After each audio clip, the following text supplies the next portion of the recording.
British Chancellor Philip Hammond arrived in India Tuesday for a 3-day trip to, in his government's words, bang the drum for British business.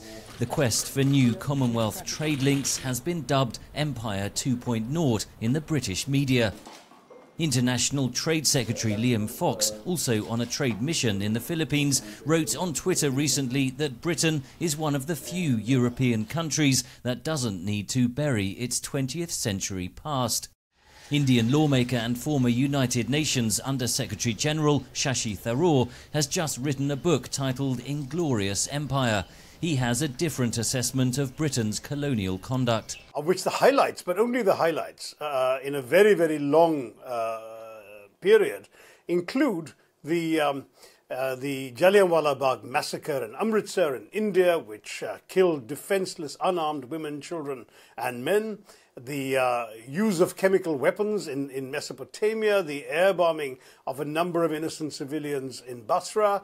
You have the horrendous partition of India. You have the cruelty with which the Mau Mau insurrection was put down in Kenya. The list is endless. Despite that history, Tharoor says India is listening carefully to what Britain has to offer. The idea that Commonwealth countries represent a possible alternative area for preferential free trade agreements is welcome, provided, of course, as in every negotiation, there is give and take. For example, India is critical of tightening visa restrictions on its citizens wanting to work in Britain.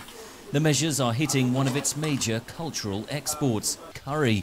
Embraced during colonial times, it is known as Britain's national dish.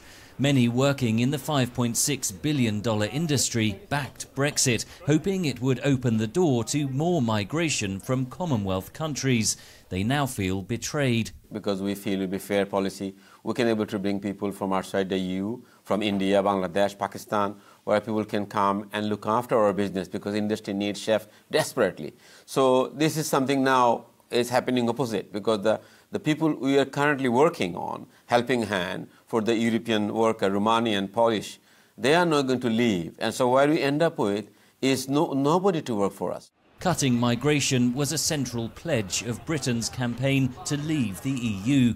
But countries like India want visa restrictions relaxed as part of any trade deal.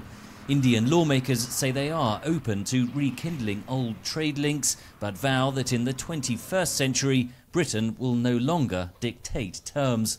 Henry Ridgwell for VOA News, London.